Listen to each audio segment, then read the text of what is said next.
Welcome to my workshop, where scrapwood isn't junk, it's just pre-success material. Today we're slicing up these odds and ends to build something functional, a shoe rack. Because let's face it, the floor can't keep holding your entire footwear collection hostage.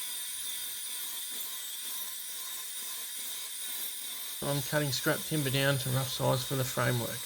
Now if you hear that blade working overtime, you're not alone. My saw blade has seen better days. But like a stubborn old friend, it's still getting the job done. One of these days I'll swap it out for a sharper one, probably the same day I clean the shed.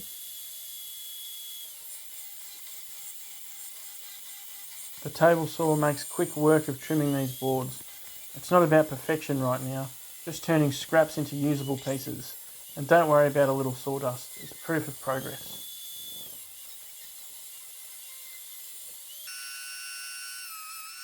These rough edges might look rustic, but for a sturdy shoe rack they need a makeover. Enter the jointer, the beauty salon for timber. With each pass, we're shaving off the drama and revealing clean, straight edges. With the edges straightened, it's time to smooth things over. These frame pieces are headed through the thickness planer to even them out and bring them to the right thickness. The planer works its magic, shaving off imperfections and a little bit of my patience with every pass. Now the frame pieces are smooth, straight and ready for assembly. From rough cuts to refined perfection, this shoe rack's framework is shaping up nicely. These rough pallet boards are stepping up for the big transformation.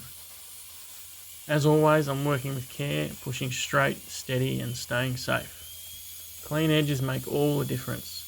These boards are looking less like scraps and more like building material. With the framework pieces machined, it's time to sort through them and cut them to size. It's late, I'm in the garage and I'm keeping things quiet because angry neighbours don't make good project critics. Measurements are marked and precision is key.